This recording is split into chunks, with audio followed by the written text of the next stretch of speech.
bertahan hidup gitu.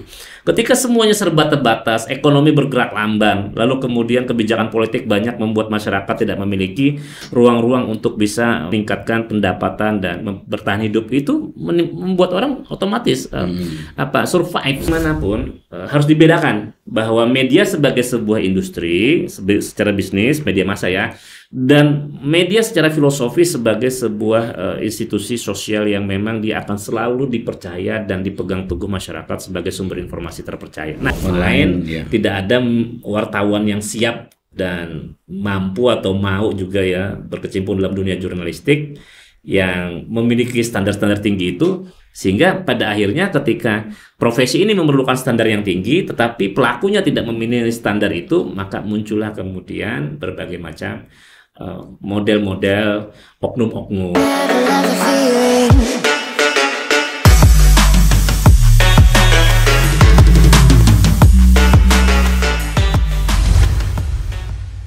Selamat datang Bos Toto Fakhrudin. Jangan panggil bos lah, abang aja. Abang aja ya. Siap. Gimana kabarnya? Baik, baik. Senang sekali nih bisa berada di ruangan ini. Luar biasa ini. Siap. Terima kasih Bang Toto udah hadir di Poros Kalimantan di obrolan kita. Kebetulan Bang Toto ini sebagai Wakil Ketua Bidang Pendidikan PWI Kalsel ya Bos ya. Iya. Nih hari ini memang sengaja nih, eksklusif nih buat Pian nih, karena kita mau ngomongin soal digitalisasi media dan senjakala surat kabar harian lah, media cetak lah. Iya. Nih ini fenomena ini kan terjadi di Bos di zaman ini nih. Iya. Artinya mau tidak mau koran yang lama harus pun harus ikut zaman gitu. Ini menurut Pian bagaimana nih soal digitalisasi media ini Bos? Iya, banyak orang berpendapat ya bahwa perkembangan teknologi digital, semakin majunya teknologi berbasis internet menimbulkan apa yang disebut era disruption. Artinya segala hal itu semua serba cepat, instan, praktis, mudah, murah gitu ya. Betul. Sehingga pola-pola, cara-cara lama itu mulai ditinggalkan, termasuk dalam dunia media ya. Media arus utama dengan saluran platformnya berbasis cetak seperti surat kabar, televisi, audiovisual, radio, bahkan juga yang dikenal dulu sebagai 3 utama media massa, televisi, radio, dan cetak, itu sudah juga mulai banyak tergerus. Televisi dan mulai digerus dengan YouTube. Koran digerus dengan online, radio dengan streaming dan spot kayak gini, podcast gini. Nah, pertanyaannya, asumsi-asumsi publik itu benar nggak sih kira-kira? Betul. Nah, ini saya ingin memberikan pandangan. Boleh dibilang pandangan ini sebagai sebagai pelakunya, termasuk juga sebagai pengamat ya.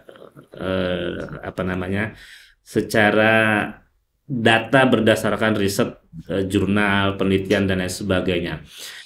Asumsi itu tidak salah, tetapi juga tidak benar 100%. Bahwa kemudian senjakala media arus utama itu mulai terjadi ketika teknologi sudah mulai memporak-porandakan dan maju.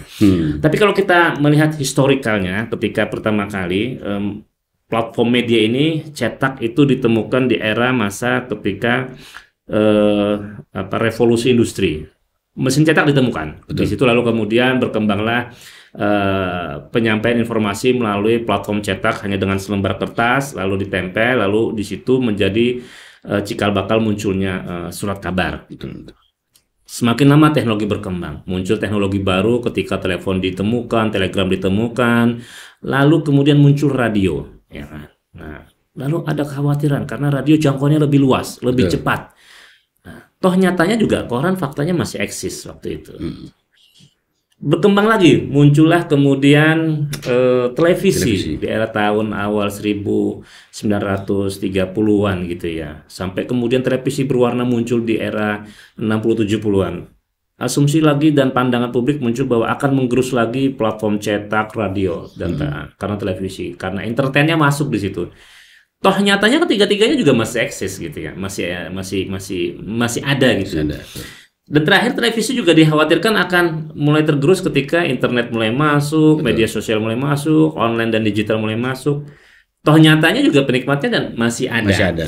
Tapi nggak bisa dipungkiri bahwa memang ketika akses informasi itu dikuasai oleh media massa yang sifatnya produsen informasi, dan kemudian publik hanya menerima saja informasi yang dikemas oleh produsen media ini, polanya berubah. Sekarang publik itu sudah menjadi produsen sekaligus penikmat dan juga penyebar dan penebar konten, ya. Platformnya sudah terbuka sekali. Nah, saya masih memiliki pandangan dan keyakinan bahwa media arus utama itu merupakan secara filosofinya adalah sebuah bukan industri, tetapi sebuah institusi sosial yang dia mengemas informasi ada muatan-muatan kepentingan. Kepentingannya, orientasi utamanya adalah publik. Nah, ini yang menjadi dasar ketika media masih berpegang teguh pada prinsip-prinsip filosofi jurnalisme. Maka secara eksistensi, secara bisnis, dia akan tetap eksis. Hanya saja secara bisnis memang harus lebih kreatif. Betul. Kalau dulu hanya mengandalkan misal surat kabar, majalah, tabloid dan sebagainya, hanya mengandalkan publikasi melalui platform cetak saja. Maka dia harus melakukan konvergensi menggunakan platform digital. Dicetaknya oke, di digitalnya juga ada, karena setiap peristiwa dan kejadian itu pengennya masyarakat cepat mengakses informasi itu. Betul. Maka setidaknya unsur what, ya kan, kemudian unsur who-nya ketika ada peristiwa itu masyarakat cepat lebih tahu menggunakan platform digital. Nah, ini yang menuntut sebuah industri media itu, media massa harus mampu beradaptasi dengan perkembangan teknologi itu dan perkembangan zaman itu. Tetapi bahwa dia akan kemudian redup karena memang ada media-media baru, media-media new yang kemudian lebih bisa cepat diakses, lalu ini kemudian hilang, saya pikir enggak. Tidak ya sebenarnya. Tapi bahwa kemudian mempengaruhi, iya. Gitu. Mempengaruhi ya. Bos, kita 2020 ini mulai dengan pandemi COVID. Ya. Orang juga bertatap muka jarang, apalagi untuk memegang koran tuh hal yang maksudnya salah satu yang dihindari lah. Ya. Ini berpengaruh tidak bos sebenarnya dengan bisnis surat kabar harian sendiri? Ya, seperti yang saya katakan bahwa secara bisnis ya berpengaruh ya. Jangankan surat kabar, radio sudah mulai langka. Bahkan perangkatnya saja elektronik radio itu udah menjadi barang usang yang hanya dianggap sebagai sebuah koleksi barang antik yang kemudian dianggap old gitu, udah barang lama yang sudah memiliki nilai historikal, sehingga ketika mengoleksi ini akan meninggalkan jejak-jejak kenangan gitu ya. Betul. Nyatanya kan radio sendiri secara bukan peralatannya ya, tetapi secara eksistensinya masih ada. Tetapi kan orang hanya mengaksesnya lewat streaming, ya kan. Kemudian radio-radio tertentu yang memang melakukan ide-ide kreatif, inovatif yang masih bisa eksis gitu ya. Nah, kemudian datang pandemi. Lalu kemudian apakah berpengaruh? Ya, pasti berpengaruh karena memang semua orang, tidak hanya industri media, tetapi semua industri ya.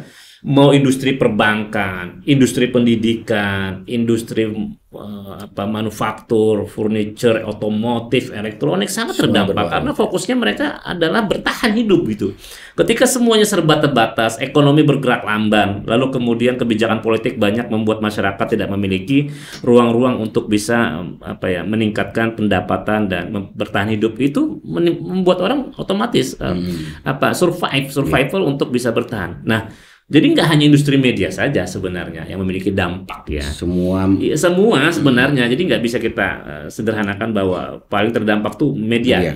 Terdampak terdampak ya. Tetapi kalau media itu sudah bersiap dengan prinsip-prinsip manajemen bisnis yang baik, saya pikir dia masih tetap eksis. Karena satu yang perlu dipahami bahwa bagaimanapun harus dibedakan bahwa media sebagai sebuah industri secara bisnis, media massa ya, dan media secara filosofi sebagai sebuah institusi sosial yang memang dia akan selalu dipercaya dan dipegang teguh masyarakat sebagai sumber informasi terpercaya. Nah, di sini media pengelolanya harus bisa memberikan jaminan bagaimana dia mampu bisa bertahan dengan menjaga nilai-nilai idealismenya. Publik tidak akan meninggalkan, tetapi tidak bisa bermodal idealisme semata.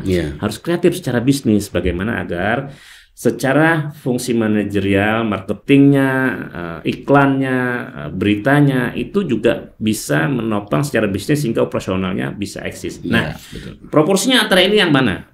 ya banyak teori yang mengatakan harus harus harus Lebih dimunculkan banyak. trust publiknya lebih Iya, kuat. betul, iya. Tapi ada juga harus memunculkan bahwa pandangannya Kuatkan secara bisnisnya bisnisnya. harus kuat gitu. Saya pikir sih semua pengelola dan pengasuh media, manajemen media sangat mengerti dan memahami bahwa dia tidak akan bisa saling mengalahkan. Dia harus bisa saling berkolaborasi. Makanya iklan dengan redaksi harus bisa ketemu pada titik tertentu ketika ada persinggungan. Nah, inilah seninya mengelola sebuah media, dan kalau sanggup dan bisa, saya pikir masih tetap eksis. Iya, betul. Ini kalau nanya dikit tapi jawabnya panjang banget. Ulun ini salah satu apa ya bisa dibilang murid Pian secara tidak langsung ya bos ya.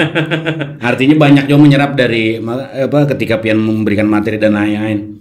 Nah ini bos, dengan berkembangnya media online ini pasti banyak juga bertambah nih wartawan nih kan. Iya. Nah Pian yang sudah lama berkecimpung di dunia jurnalistik melihat ada perbedaan tidak sih apa wartawan lama dengan wartawan yang saat ini?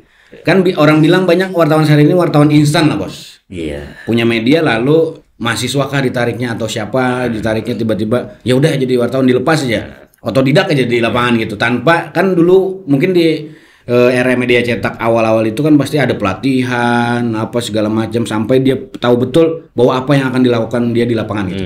Nah, Pian melihat ini ada perbedaan tidak bos antara wartawan yang sudah senior atau udah lama lah berkecimpung dengan yang wartawan baru-baru ini di media online? Perlu dipahami bahwa setiap generasi itu ada masanya, setiap zaman itu ada momentumnya. Kita nggak bisa saling menandingkan antara yang dulu dengan sekarang dengan yang akan datang, karena setiap masa itu punya perbedaan-perbedaan yang itu tidak bisa saling dipertandingkan antara kelebihan kekurangannya. Tapi kalau bicara wartawan gini, saya memiliki pandangan wartawan itu ada dua ya ketika dia berkecimpung dalam dunia pelaku jurnalisme. jurnalistik.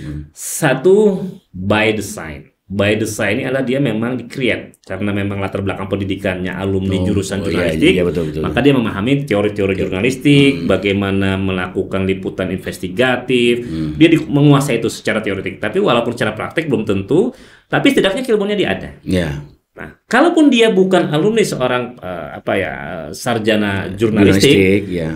media pasti akan melakukan sebuah mekanisme internal untuk memberikan edukasi 3 bulan, 6 bulan, ada mekanisme magang berapa lama, lalu kemudian di mana kekurangannya dievaluasi. Betul. Ya, nah itu by design. Jadi mau sarjana nuklir, sarjana kimia, sarjana kehutanan, sarjana apa, dia akan bisa dengan cepat dan mudah kalau dia memang punya jiwa menjadi seorang jurnalis, di-create, diedukasi, dididik, ditempa melalui sebuah mekanisme internal redaksi, maka dia by design. Memang dan biasanya seperti itu kan lebih spesifik. Kalau dia melakukan liputan sarjana ekonomi, dia lebih dalam soal telahannya, ekonominya. ya, dia akan bisa mencari bagaimana sebuah fakta itu dibaliknya, muncul intuitifnya untuk mencari behind the fact-nya, di balik fakta itu, ya, apa yang paling kuat. Nah, karena dia punya teori-teori keilmuannya itu, betul. Ya, dan dia mampu menuliskan dengan karya jurnalistik yang baik.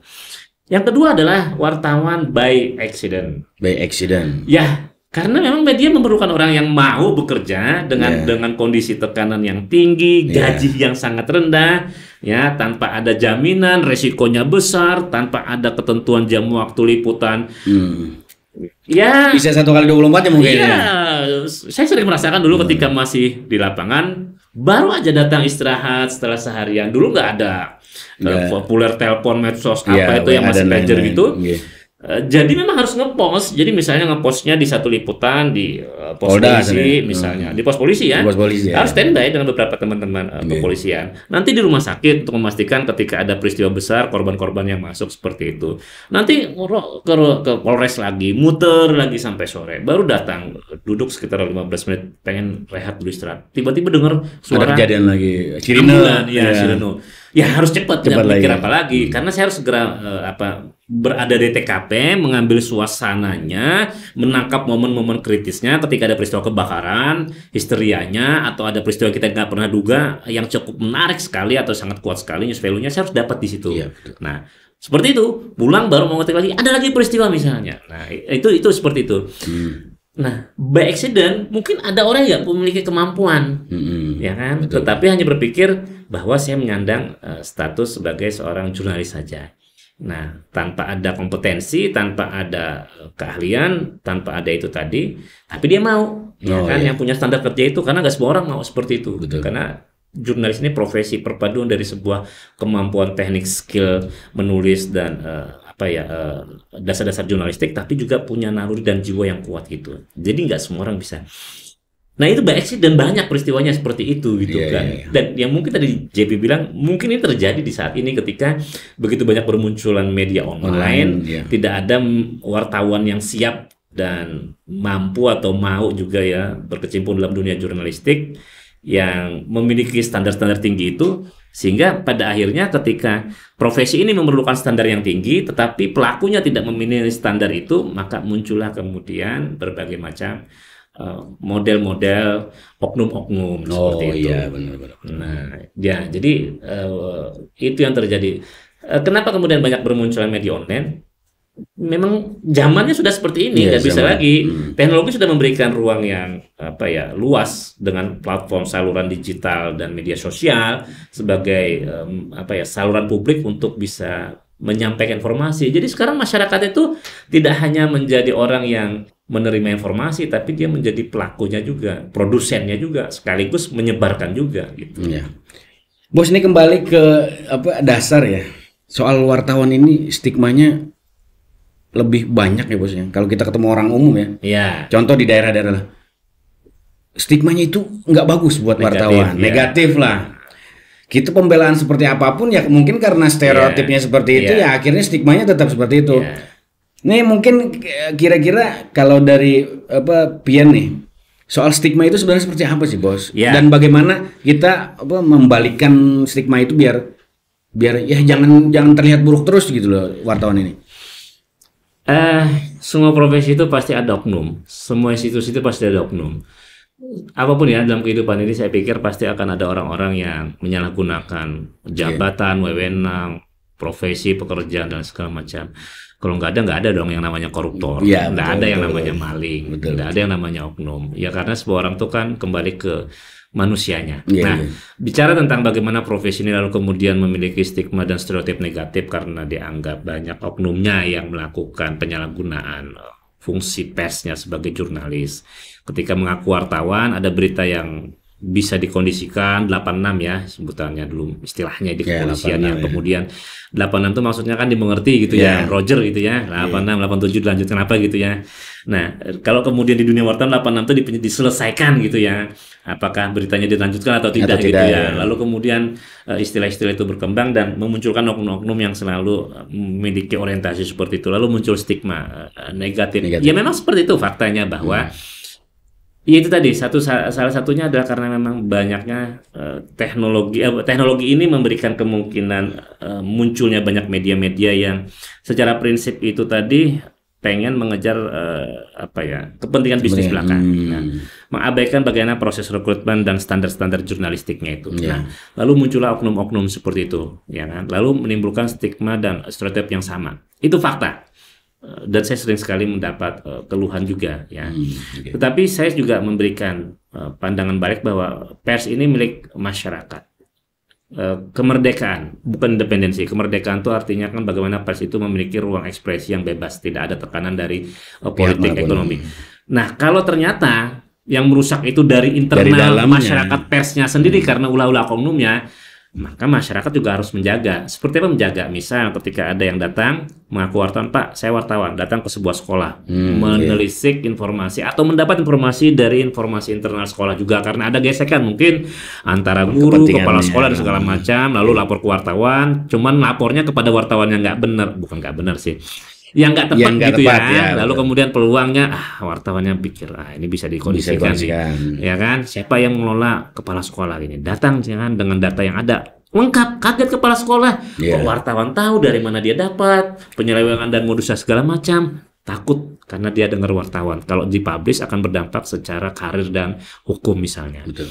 Nah, oknum wartawannya nanti Pak gini aja Pak, kita kondisikan aja Pak. bla bla bla bla misalnya, Ya, deal misalnya, di angka ya. berapa misalnya gitu kan.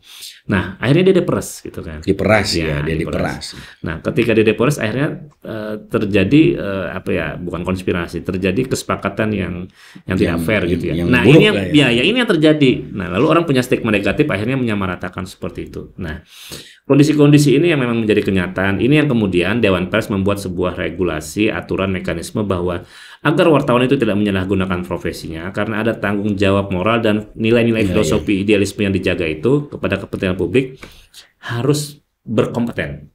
Makanya ada sekarang uji kompetensi wartawan. Betul. Wartawan muda itu jenjangnya itu di lapangan. Betul. Minimal dia melakukan aktivitas jurnalistik sekurang-kurangnya sekitar 1 tahun atau 2 tahun berturut-turut, baru dia boleh ikut UKW. Boleh ikut UKW-nya. Setelah itu 3 tahun kemudian dia bisa jenjangnya masuk ke redaktur, maka ini kalau dalam UKW-nya jenjangnya madya. Nah, sampai minimal 5 sampai 6 tahun dia bisa menjadi penanggung jawab sebuah institusi pers. Dia baru menjadi jenjang utama. Kayak saya kan pemegang kompetensi utama ya, sekaligus juga penguji. Nah, nyatanya memang ketika saya menguji, saya menemukan banyak orang yang mengaku wartawan tapi nggak bisa nulis berita. Bayangkan gimana itu hal dasar ya Bos ya? Ya, ketika mata uji yang lain misalnya tentang regulasi mengenai mekanisme hak jawab, hukum pers, kode etik dan segala macam. Oke, itu pengetahuan umum.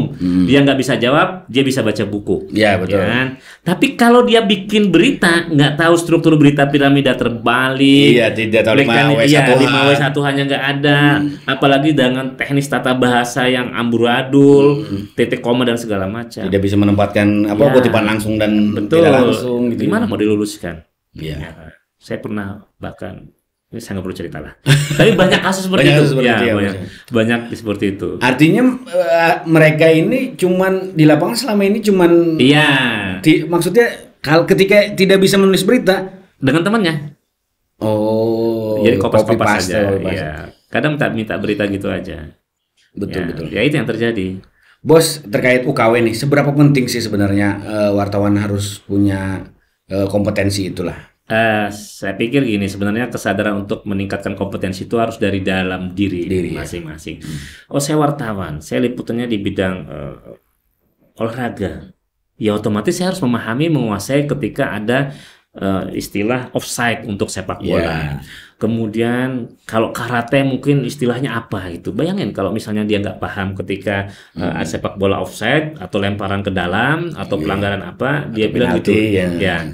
Atau dia hanya berpikir bahwa ketika yang namanya main bola tuh ketika dua tim beradu tanding ini harus ada skor yang menang. Jadi kalau 0-0 skornya cuma 0-0 atau 0-0 gitu ya. Itu dianggap nggak ada nilai beritanya. Artinya nggak ditulis beritanya. Padahal kan skor itu kan nilai akhir saja dalam proses pertandingan. Yang ditangkap itu kan proses pertandingan untuk diberitakan. Nah bayangkan kalau dia nggak memahami itu. Nah hal-hal seperti itu dia harus memahami. Nah makanya saya sendiri beranggapan bahwa sebenarnya wartawan itu cerdas. Kenapa? Dia harus dituntut oleh profesinya untuk bisa menguasai, mengetahui, kemudian memahami. Ya, dan menguasai. Dia mengetahui kalau main bola itu kayak gini, ada 2 tim, ada 11 pemain, ada gawang, bla bla. Dia memahami dalam mekanisme permainan ada wasit yang mengatur 1 kali 45 menit, 2 babak. Apabila nggak ini perpanjangan waktu berapa menit gitu. Dan dia menguasai. Ada istilah-istilah tackle apa segala macam. Bagaimana keterampilan mengetik beritanya untuk menggambarkan sebuah euforianya, selebrasinya dan segala macam. Itu yang harus dia kuasaikan. Nah, bagi orang yang mengetahui, memahami dan menguasai ini dalam dunia akademik, ini sebenarnya udah seperti level profesor sebenarnya. Ibarat dia mengetahui teorinya, kemudian dia memahami dan dia bisa mencari titik lemah teori dan menimbulkan teori-teori baru misalnya.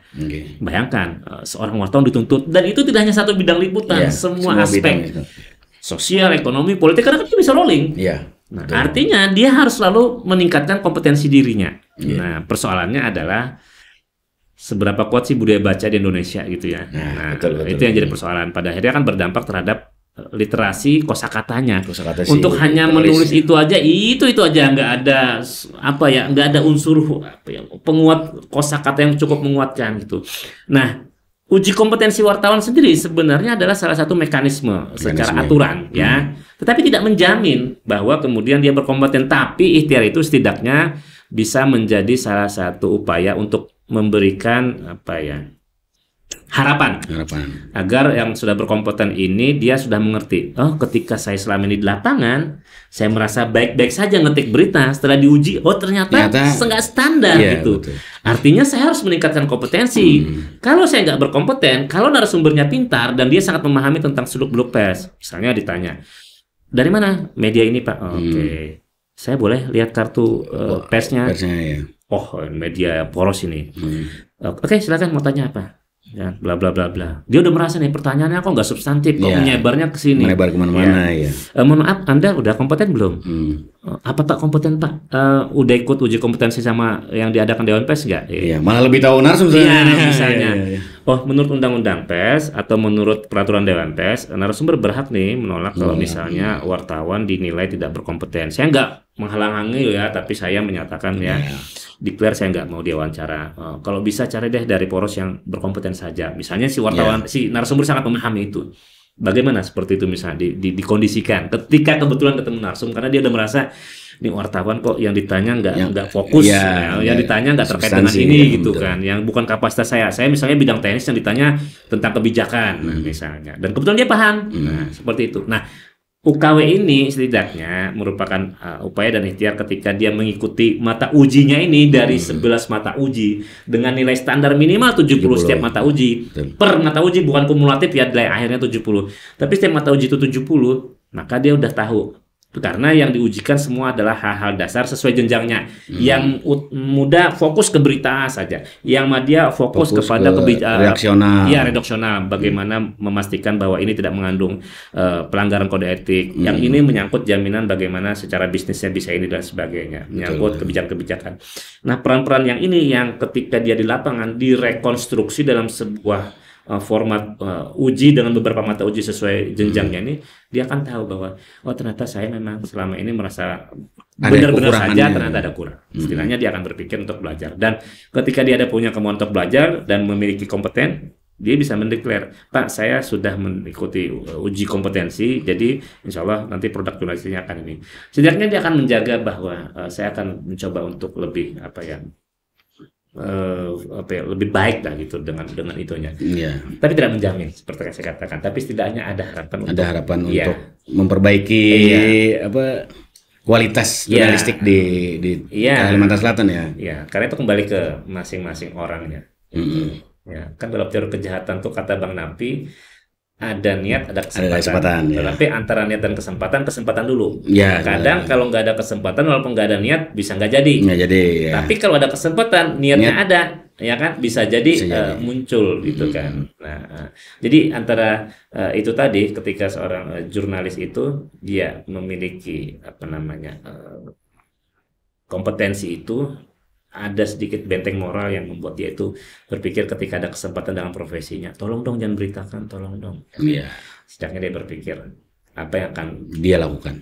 Dia lakukan. Setidaknya jangan kemudian aman Pak, gampang 86-nya Pak, berapa wani misalnya. Nah, setidaknya kan cara-caranya elegan lah gitu kan.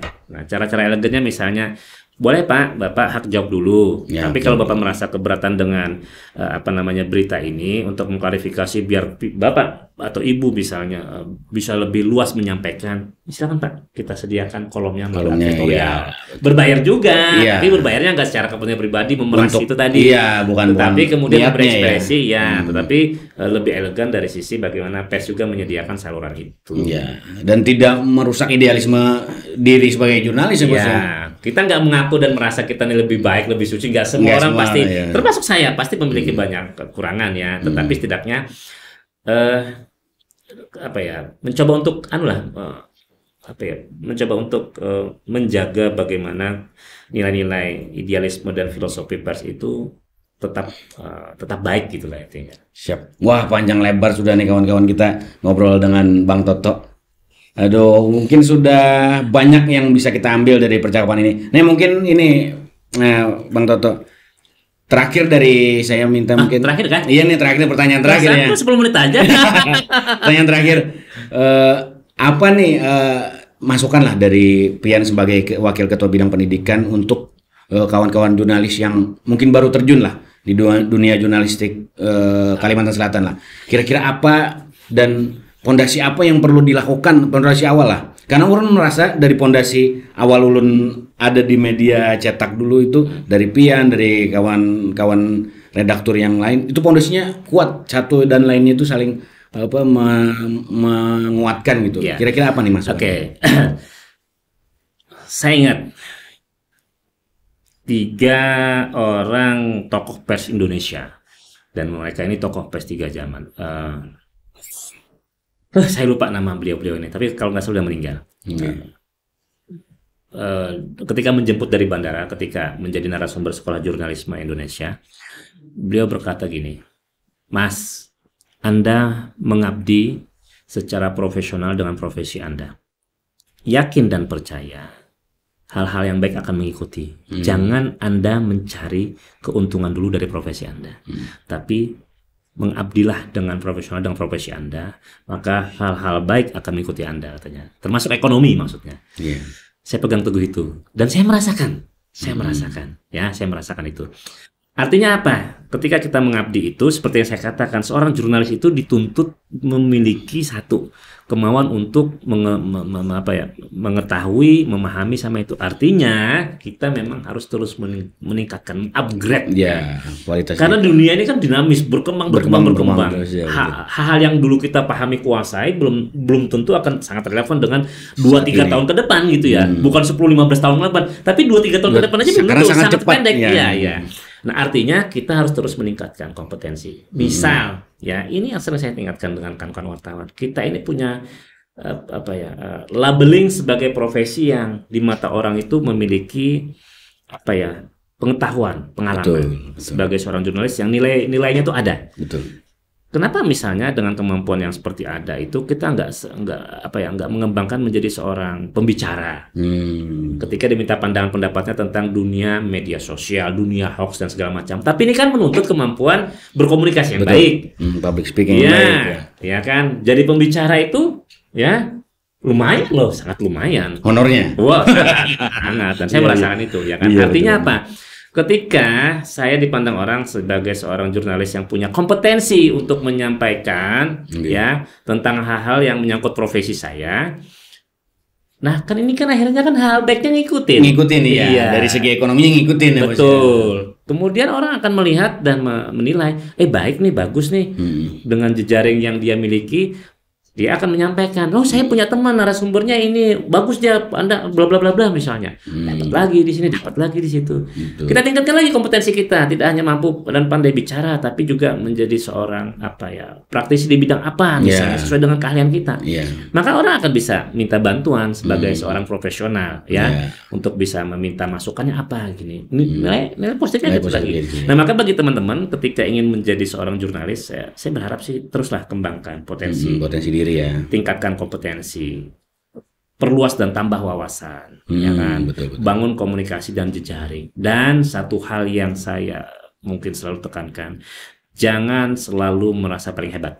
Jangan selalu merasa paling hebat. Ya. Betul. Karena kadang ya, dulu masanya ketika wartawan itu ditakutin, saya sempat merasa ada ego profesi. Hebat ini, datang wartawan pada takut nih, pada khawatir bla bla bla. Nyatanya nggak seperti yang saya bayangkan gitu. Orang juga bisa memandang rendah dan remeh seperti yang disampaikan tadi. Ketika ternyata punya pengalaman yang buruk dengan oknum yang lain ya. Stigmanya langsung kena gitu kan. Nah, di situ kan saya berpikir, ya benar bahwa kalau kita selalu merasa hebat, merasa pinter, merasa apa, hal-hal baru, hal baik itu akan otomatis mental karena kita udah menutup diri. Menghegemoni pikiran kita. Artinya kita membatasi diri kita sendiri untuk tidak menerima hal yang seperti itu. Tidak bisa menerima kritik, tidak bisa menerima masukan, tidak bisa menilai diri kita dengan kekurangan apa itu. Nah, intinya seperti itu. Kita selalu merasa bahwa kita ini kurang pinter, kurang hebat, kurang cerdas, kurang mampu dan lain sebagainya. Dan begitu kita akan terus merasa pengen belajar banyak. Nah, dengan begitu juga kita akan bisa menundukkan ego kita. Nah, pada kawan-kawan wartawan semua lintas lah, semua zaman yang senior, karena yang namanya wartawan tuh senior junior itu saya pikir bukan dilihat dari sisi usia gitu ya, selama dia masih menjadi wartawan ya tetap wartawan juga gitu ya. Hanya pengalaman saja membedakan, dia mungkin lebih lama ya. Nah, terus tingkatkan skill, kemampuan yang seperti saya katakan dan sebagainya. Jangan selalu merasa paling hebat paling dan hebat. cukup hebat atau sudah hebat, jangan berpuas diri. Dan yang paling terpenting itu adalah karena profesi ini penuh dengan tekanan. Betul. Tekanannya tidak hanya tekanan deadline, waktu dan segala macam, tetapi juga ada tekanan-tekanan di luar dari kepentingan-kepentingan lain, tekanan ekonomi, bisnis, ya kan, politik, baik itu dari dalam, dari luar, dan lain sebagainya. Saya merasakan itu. Maka saya hanya memberikan saran, ya, jangan kita menjadi orang yang larut dengan itu. Ya, artinya kita harus bisa memilah dan memposisikan diri. Ketika kalanya kita harus menjadi seorang wartawan profesional, laksanakan itu. Tapi ketika kita harus bermain peran sebagai rekan dan teman dengan narasumber, bermain peran dengan itu. Ya. Jangan selalu menganggap diri kita itu bisa bisa meraup semuanya gitu. Ya, itu. Dan bagi para redaktur terutama, dibawa santai aja lah. Wartawan juga jangan stres dengan pekerjaan gitu. Sisakan ruang sedikit di otak dan hati gitu ya. Kalau merasa beban tuh lepaskan. Karena kalau komunikasi aja dengan wartawan nih bos lebih baik ya. Lepas dalam artian gini, kita terbebani dengan tekanan-tekanan pekerjaan itu, jangan kita larut dengan persoalan itu. Ya, lepas itu maksudnya sejenak diletakkan dulu, kita kosongkan pikiran-pikiran dan perasaan kita, dibawa enjoy, mau mancing, mau hiking, mau traveling, mau apa gitu ya. Nah, baru kita punya fresh, baru bisa mencari solusi atas persoalan itu. Kalau semuanya seperti itu, kita akan ini. Dan jangan lupa yang terakhir banget ini. Karena kalau nggak udah terakhir nih. Iya, nggak apa-apa. Selalu bersyukur. Selalu bersyukur ya. Apapun yang kita dapat, apapun yang kita rasakan, dan apapun yang kita terima. Berapapun nilainya secara kuantitatif, nikmati secara kualitas. Betul. Sedikit secara kuantitatif atau nilai itu bisa jadi secara kualitas dan rasa itu lebih nikmat gitu ya. Secangkir kopi pahit ya. Betul. Dengan sebiji gorengan pisang goreng ditambah sebatang rokok, itu rasanya sudah menghapus beban hidupan kita yang masalah yang menumpuk ketimbang makan ya di tempat daging yang stick ya di tempat yang mahal. Ya kan? Karena yang kita butuhkan cuman kopi yang kita butuhkan cuman rokok, yang kita butuhkan cuman gorengan untuk menemani rasa bahagia kita, bukan nilai-nilai kemewahan yang secara simbolik digambarkan melalui makanan itu. Kita nggak butuh itu karena itu udah kenyang. Nah itu, jadi menakarnya sesuai dengan kebutuhan aja. Jadi nggak perlu mengejar sesuatu yang sifatnya. Jadi kata kuncinya sih menurut saya bersyukur ya. Selalu bersyukur. Itu aja. Luar biasa. Kayak anu aja nih ya. Kayak udah. Tapi kayak filsuf biasa. Ulun terima kasih banyak Ulun dan kawan-kawan di Poros Kalimantan terima kasih banyak atas waktunya Bos Toto. Mungkin lain kali kalau ada apa yang perlu diomongin lagi bisa ada lagi di YouTube Poros Kalimantan. Sorry kalau saya ngomongnya terlalu soalnya kalau udah dikasih mic ini antara dua biasanya. Kalau nggak pengen nyanyi, pengen ngomong. Nanti lah yang nyanyi kita omongin di belakang. Terima kasih banyak Bos Toto. Oke, sama-sama. Kami izin undur diri. Saya ZP Alayubi. Ya, Toto Farudin. Assalamualaikum warahmatullahi wabarakatuh. Waalaikumsalam warahmatullahi wabarakatuh. So now I gotta say goodbye.